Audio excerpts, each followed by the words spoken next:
Senator Pia, Bam is a second-year law student and I'm encouraging him na tapusin niya. Total review na yung nangyayari ngayon. But it's not easy. 24 lang kami, nabawasan na ng 3. So I hope this issue of the integrity of the court becomes an issue for all of us. No, I'll repeat what I said when I was Senate President. Director, hindi mo kami natibag. So wag mo try itibagin tong representation na to o itong impeachment court because what you're... How many members does the Senate have right now? Anong sagot? Right now. Right now, 24. Hindi yung seat. Hindi, Kasi all yung seat, the 24. all the members eh. All the members. Nakuha niya na rin. Sumasang-ayon na rin ito si Mamang Pimentel. Ang MVP, ang star judge na magque-question sa kanya, na magigrill siya. So yun lang naman ang nangyari. Yun ba ang dahilan kaya naging hinog yung kaso niya? On the other hand, yung mga senador na apparently kakampi ni Matibag ay wala namang nangyari in the interregnum para maging hilaw ulit yung kaso nila. Yes. Magandang hapon muli sa ating mga kasama. Nandito na naman tayo sa Kuya Goods nagbabalik. At syempre kung di ka pa nakasubscribe, pasubscribe na lang po at hit mo na rin yung bell para lagi kang updated sa ating mga video. Eto na. Tila baga ang susunod na imbestigahan. Alam naman natin kung ano yung mga pronouncement dito. Nakakuha na raw at meron na nag-report na talagang meron daw anomalya. Hindi natin alam, nagkataon lang ba o talagang tinaon?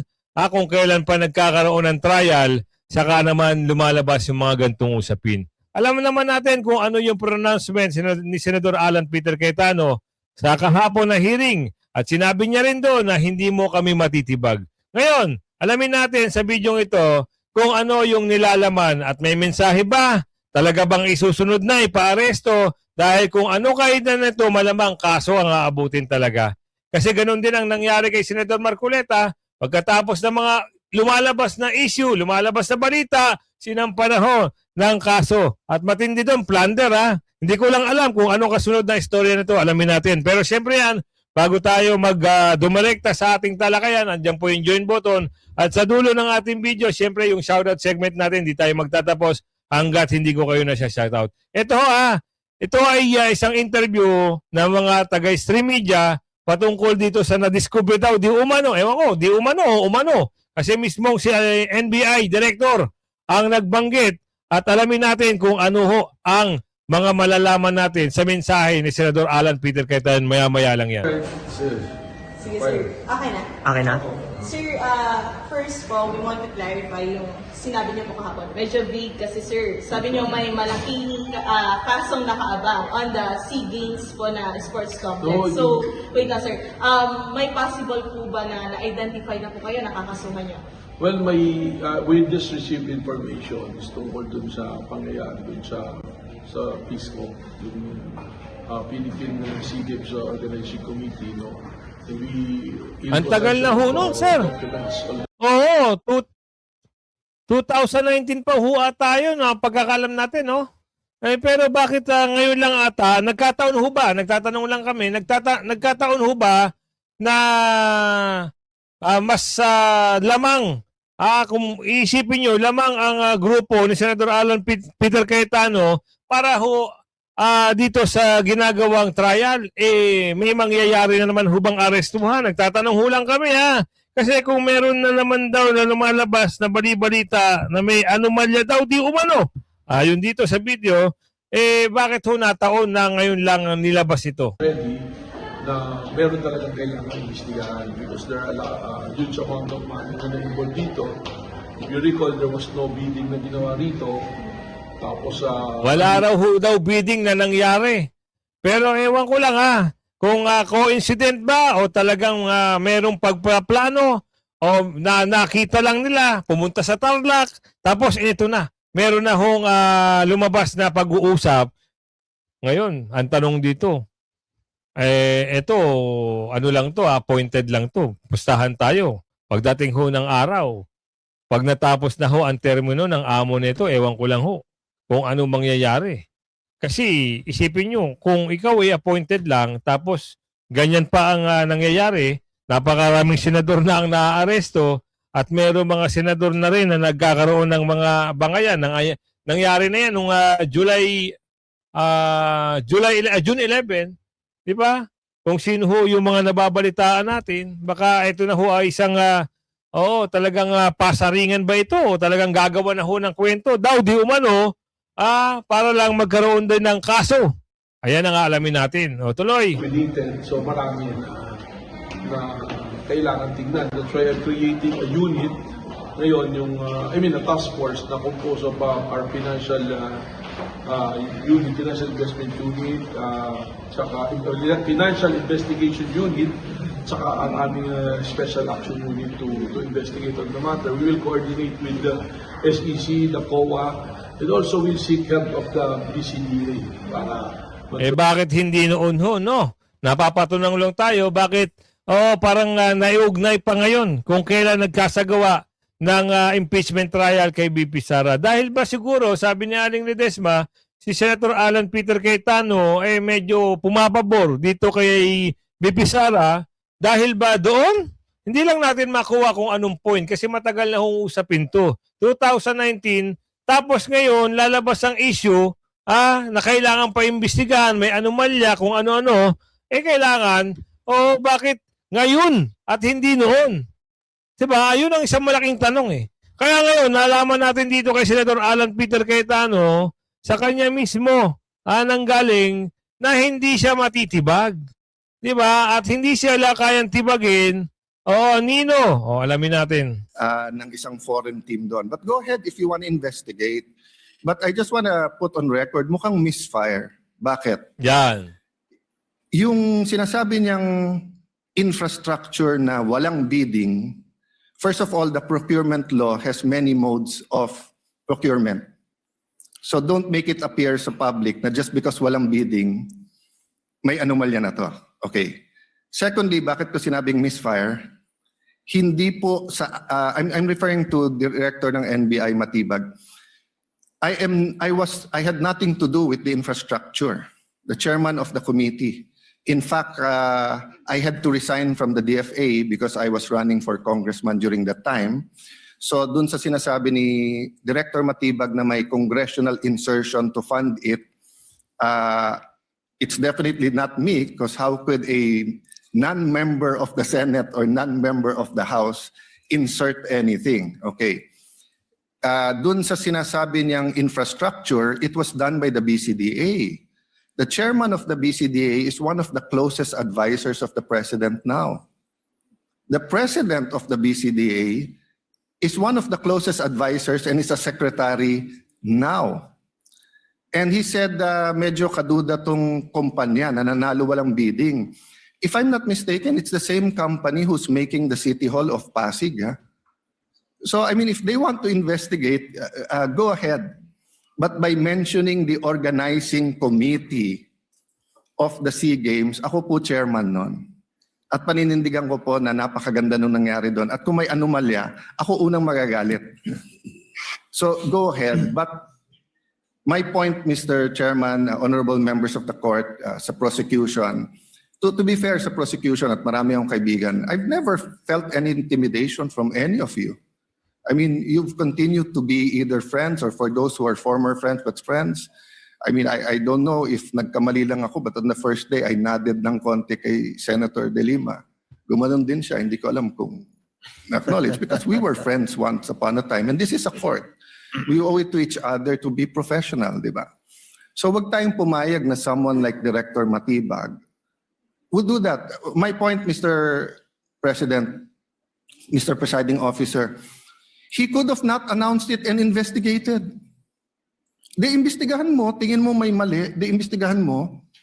But it is unfair to me and unfair to the court that kung kailan siya patatawag siya sa Monday, intimidate mo ako, hindi kita tatanungin sa Monday dahil mag-a-announce ka na iimbestigahan mo. Tapos sasabihin mo may insertion, tapos sasabihin mo hindi liquidated po lahat yun. So, let me talk of unfairness. Hindi ba unfair? Kung ako, babalik na rin ko, sasabihin ko, inimbestigahan ko na rin kahapon Ang sabi sa akin, mainit ang ulo ni Director Matibag kasi may contractor na daw yung binigay na lupa para sa NBI at gusto niya sarili niyang contractor. Ha? Or would that be fair to him? No, it would be a marites accusation. So that's the same thing he announced yesterday.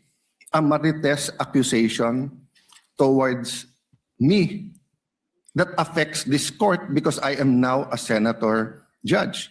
So I hope this is the last time that I'm going to have to speak about this. But definitely, we've been speaking about this, binabawasan talaga kami. Yun ang Iniisa-isa. nakikita ni Senator Alan Peter Cayetano dito. Kayo ho ba? Ano ho ba ang palagay nyo sa nangyayari ngayon dito? Since na alam naman natin, unang-una pa lang, ilang senador na ho ang napakulong at yung isa nagtatago at may kaso kasi nga gusto nilang makuha ang conviction ni BP Sara. At palagay nyo, ano sa palagay nyo, tama ho ba ang sinasabi ni Senator Alan Peter Cayetano na talagang binabawasan ang mga senador para lang masungkit ang conviction? Kahit naman masungkit nila ang conviction, hindi lang naman si BP Sara ang Duterte.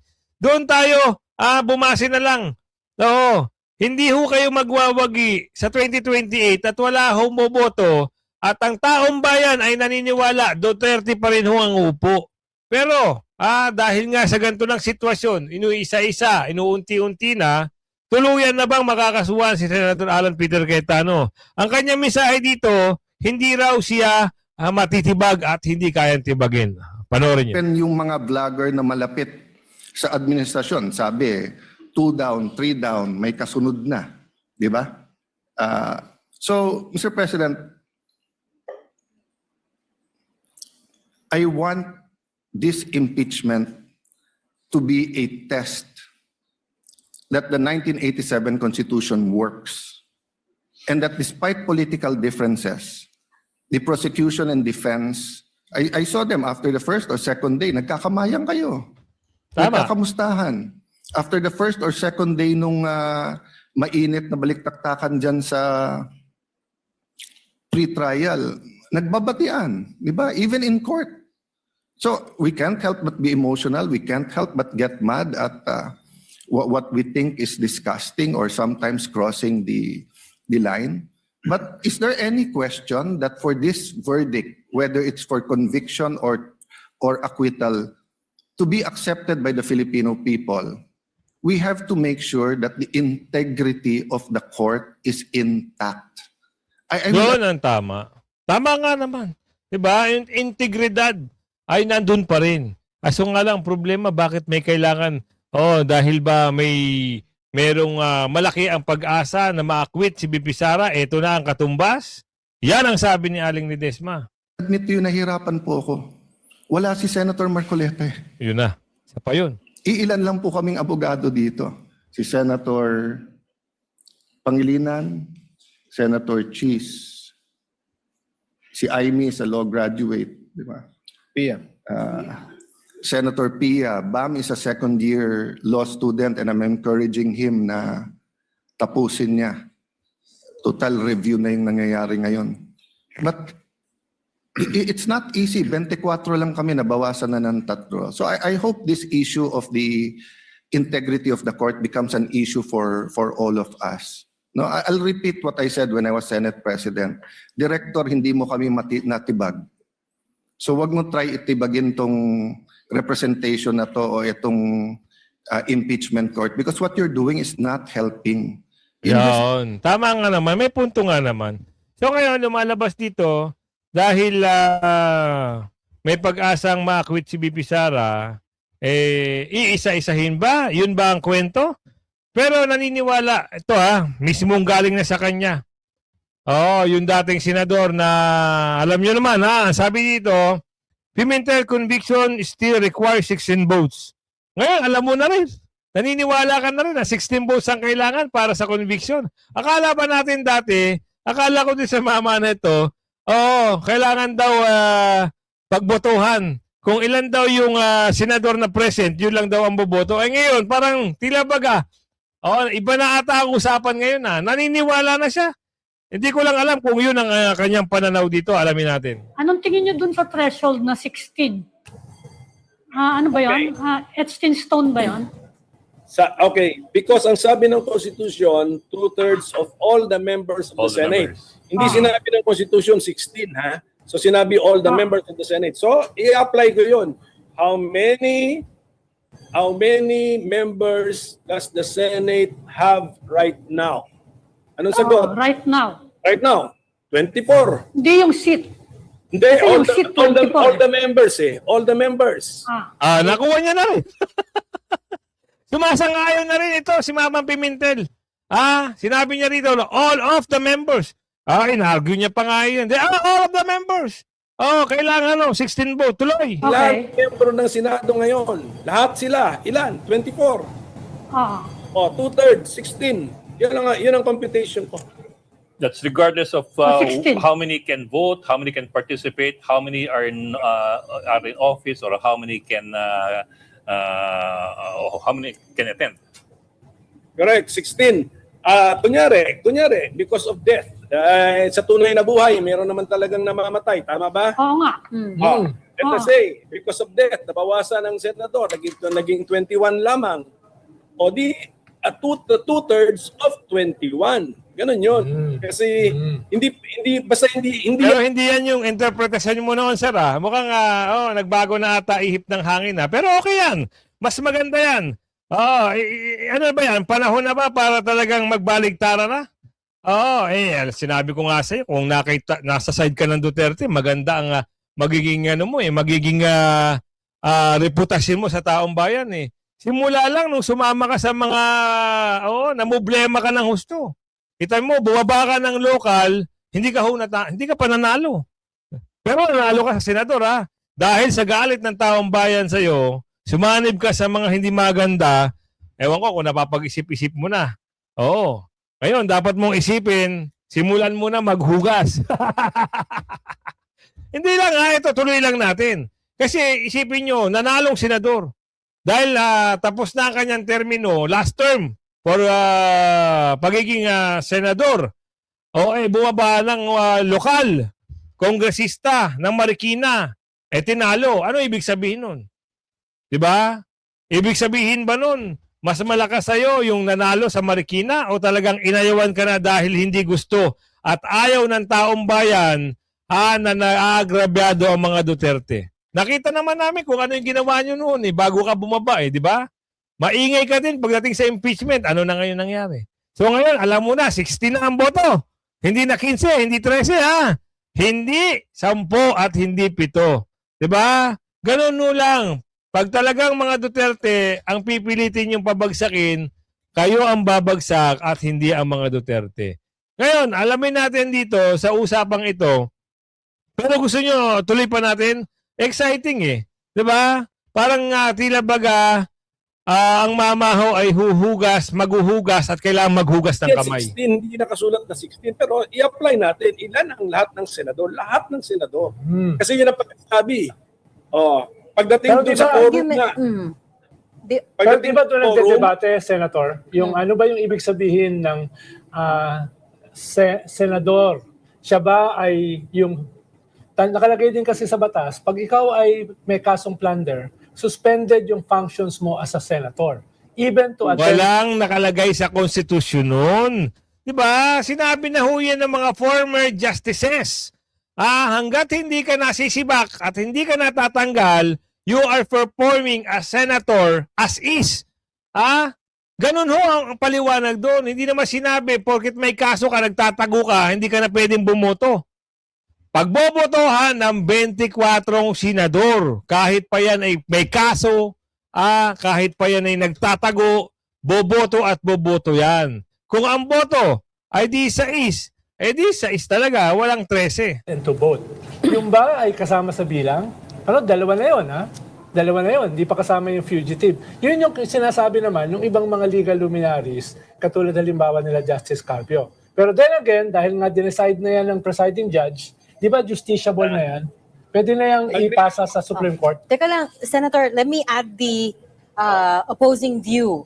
Meron naman justices like Supreme Court Justice Adolf Ascuna who argue Walang argue. Sinabi rin niya ni Justice Ascuna na 24 senators ang kailangan bumoto para makuha yung conviction.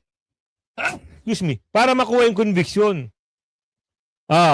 Hindi nyo lang iniintindi siguro kung ano sinabi. At 24 means 24 unless there is a vacancy in the Senate. Right now, wala pa pong nade-declare na vacant seat. Although, of course, 3 are incapacitated. 3 cannot be under coercive jurisdiction ng Senate.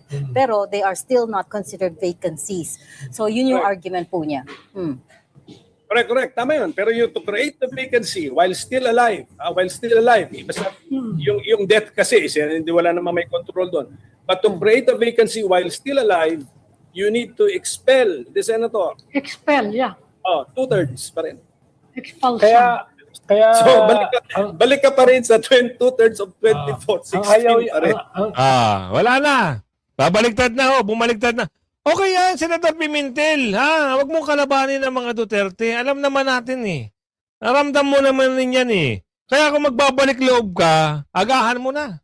Agahan mo na. Baka masama ka sa linyahan kasi nga lang nagpakita ka ng hindi maganda nung nakaraan eh.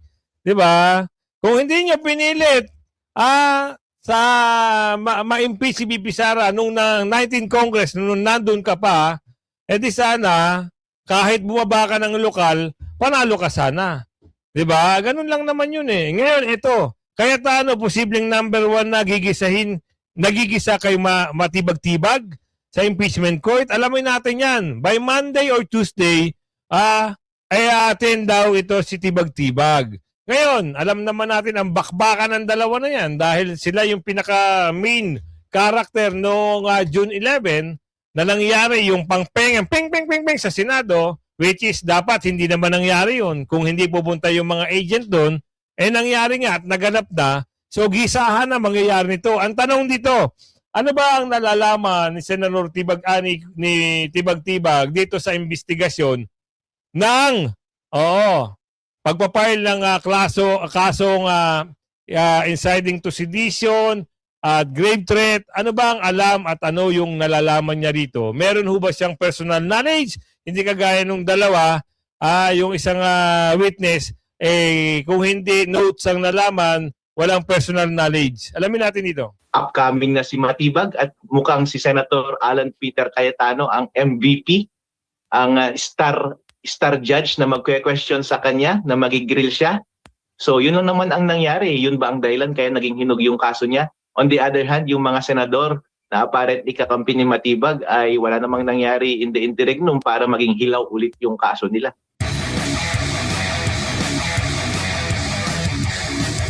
Yung timing, yun yung kine-question timing nung pahayag ng iyong kaibigan, NBI Director Matibag, doon sa pagpapaimbestiga na naman, kasi parang naimbestigahan na ito dati, doon sa sinasabing mga issue doon sa 2019 SEA Games. Ano po masasabi niyo po rito, Attorney? Tapang talaga nitong si Matibag. Tama po, accurate po yung pagka-characterize ni Senator Alan Senator Alan Peter Cayetano at Senator Pia Cayetano about sa motibasyon ni Matibag, bakit niya ginawa yung bagay na yon. As a matter of strategy po, kapag ikaw po ay isang abogado or ikaw ay isang witness, ill-advised po, maling-mali po na gawin mo, na intimidate mo yung judge or i-antagonize mo yung judge dahil sila po ang huhusga sa'yo. Darating po kasi ang panahon na kapag ikaw na ang isasalang dyan sa upuan, sila po ang masusunod dyan sa loob ng korte. I-grill ka po dyan, lahat po ng tanong itatanong sa'yo at wala pong makapag-o-object kahit prosecution hindi ma-object yung mga question nila. Kaya kailangan mo pong magpakabait sa kanila. At kailangan niya rin sanang maging maingat na itong usaping ito ay hindi nagre-revolve around sa personality ni Mr. Matibag. Isipin po niya na kung nag-witness siya sa prosecution ay mas higit sa sarili niya yung subject matter ng impeachment. Kung ang objective ng prosecution ay mapanagot si BP Sara Duterte at para sa kapananaw ng publiko, wag niya sanang gawing about sa sarili niya yung impeachment trial at i-undermine niya yung buong strategy ng prosecution para lang ma-promote yung kanyang sarili at i-intimidate yung mga husgado. So maling-mali po yung ginawa ni Mr. Matibag. Ang advice ko sa kanya, kapag pasok mo dyan, sir, magpakabait ka ng konti. Huwag mong i-antagonize yung mga husgado para magpakabait din sila sa'yo para hindi rin accidentally na ma-undermine mo yung overall strategy ng prosecution. Ngayon po, tuwang-tuwa yung defense dahil sa nangyari na yun. Kasi sa unang sabak pa lamang ng kanilang first part, yung dalawang witnesses ay mahina na po, kaya nila inatras yung dalawang witness eh. Tapos yung susunod na witness na isasalang nila napaka-belligerent pa towards the judges. Hindi po maganda. Kung baga, pwede ka naman sanang maging subtle pagdating sa iyong side moves. Pero hindi ganun ka bold, ka brazen. Medyo out of taste na po, out of class. Kahit yung mga senador at publiko, hindi mo po mapupunta sa iyong panig. Totoo yan. Kuha naman natin kung ano yung punto, bakit winidraw yung mga witnesses eh. Bakit nga ba? Wala na hong matibay at hindi na ho kailangan na at walang sustansya na ibibigay. Mapapahiya lang ho pag sinalang siguro, pag pinilit nila na isalang uli yung witnesses nila. Nakakaawa lang ho dahil yung mga witness, siguro napipilitan na lang kahit kahiya-hiya na, wala lamang personal knowledge. Isipin nyo, aminado na rin sila na wala silang personal knowledge at wala rin na buo sa investigasyon na meron ngang inutusan si BP Sara. Hindi rin nakakuha at hindi rin nakapuntos. Kaya gano'n na lang ang gagawin nila. I-withdraw, jump na naman sa panibagong article of impeachment which is yung confidential pa naman ang pag-uusapan na alam naman natin na wala rin tibay at hindi rin sila makakapuntos dito. Ngayon sa usapin, makakasuhan na ba? Kakasuhan na ba? Kasi may investigasyon na. Oo, meron na ditong pagde-develop ng investigasyon patungkol kay Senador Alan Peter Cayetano. Ano naman ang inuugnay sa kanya? Ito daw, na walang bidding, walang public bidding, pero nagastusan. May insertion naman daw na sinasabi ang kwento. Nagkataon lang ba ito o talagang sinisilip? Sa tagal na ng panahon ng usapin na yan, nagawa pang silipin at nagawa pang paimbestigahan. Pero alam naman natin, na lumalabas na ang katotohanan, pag-uunggulo na naman, bagong script na naman ang ilalabas nila. Sa usapin na ito, tuluyan na ba? Talagang babaligtad itong si Senator o former Senator Pimentel at kakampi na ba dito kay BP Sara? Ngayon, sa sitwasyon na 16 na threshold, 16 vote para makonvict si BP Sara, yun naman talaga, wala na hong iba. Wala nang ibang pag-uusap doon, kundi yun talaga ang kailangan. Walang babaguhin, walang babawasan, walang dadagdagan. Kung ano nakasaad sa batas, sundin nyo para hindi maasar ang taong bayan sa inyo. Diba? Ganun lang, simplihan lang natin. Kung meron kayong gusto sa pagbabago, baguhin ang threshold, hindi nyo kayang baguhin yan. Nasa saligang batas ho yan. Yun ang katunayan dyan. Paraan ng prosek sa withdrawal ng witness, pinuna ng depensa. Talagang kapuna-puna naman ho talaga. Oo. Kasi dapat meron kayong matibay na ano ba tawag doon? Pagpapaliwanag sa taong bayan, hindi yung kwento-kwentuhan lang na gusto nyo i-withdraw. Alamin natin. Ang defense team ni Vice President Sara Duterte na lilipat na ang impeachment trial sa Article 1 kaugnay ng umano'y maanumalyang paggamit ng confidential funds. Article 1 Ito pala ay yun. matapos bawasan ng prosekusyon ang mga iaharap nitong testigo at si NBI Director Melvin Matibag na lamang ang inaasahang huling testigo para sa Article 4. Iginiit din ng depensa na mas mainam na sa press conference na lamang. Yung Article 4, yun yung yung grave threat as citing to sedition na final ng ahente nila o mismong NBI ang nag-participate. Kung sino yung nag-file, sila rin yung naging witness at sila rin yung nag-forensic ng mga video. Kalorke, Isipin nyo. Paliwanag ang pag-withdraw ng mga testigo upang hindi ma-impluensyahan ang publiko at ang senator judges. Ginagalang din ng kampo ni VP Duterte ang naging hakbang ng prosekusyon at sinabing posible rin nilang bawasan ang kanilang mga testigo depende sa magiging takbo ng paglilitis. So, kung gano'n pa man, kung nagkakaintindihan naman pala kayo, doon yung exciting part sana kay Atty. Zulaika, kaso wala Diba? Hindi nila kaya pag nagkaroon na ng cross-examination. Lalabas kasi. Natakpan na naman. Sayang, natakpan na naman kung sinong mastermind sa pagpapakulong kay Atty. Zulaika. Doon yung exciting part na hinahanap natin. Pero sayang na sayang lang dahil nabigo tayo at naiurong na ho ang pagpapadalo kay Atty. Zulaika. Patungkol naman dito sa nangyayaring lumalabas, parang pumapanig na itong si tawag nito, si former Senator Pimentel sa kay BP Sara. Okay yan, boss. Hugas-hugas kamay din pag may time. Pero hindi doon nagtatapos yun. Siyempre, titimbangin pa rin ng taong bayan kung talagang sinserado. Sa bagay, ganyan naman ho ang politika. Una kakampi mo ngayon, sa susunod, kalaban mo na. So, ganun lang naglalaro ang politika. Kaya yung mga magaling na mga politician dyan, alam na nila ang laro na yan. Bandang huli, sila-sila rin ang magkakakilala dyan, sila-sila rin magkakampi dyan. No hard feeling. Laro ng politika yan. Kailangan talagang siraan ang bawat isa. Ganyan ho talaga at wala ka nang aasahan dyan. Pero yung pagnanakaw sa gobyerno, yun ang mabigat. Hindi dapat inaano yan, hindi dapat yan ano tawag doon? Kinukonsinti. Dapat pagbayaran yan, lalong-lalo na yung naapektuhan ng mga baha. Yung flood control na yung budget ay ninakaw, sana lang mapanagot kung sino yung totoong magnanakaw at durobo sa kaban ng bayan. Pero bago tayo niya magtapos, ako naman ay maglalambing, paki-like and share nyo ang ating video at suportahan nyo si Mang Banat. At bukod doon, siyempre yung shoutout segment, hindi tayo magtatapos hanggat hindi ko kayo na siya shoutout. Mula kay Ma'am Damanusan, shoutout po sa iyo. Kay Helen Marino, shoutout po sa iyo. Roxanne Molino, shoutout po. Loretta Naong, shoutout po. Rodolfo Cesaldo, shoutout po. Antonio M15Y, shoutout po sa iyo. Pelitas Francisco, Repok, shoutout po sa iyo. Robert Chua, Del Vinluan, shoutout po sa iyo. Loreno Utod, shoutout po sa iyo.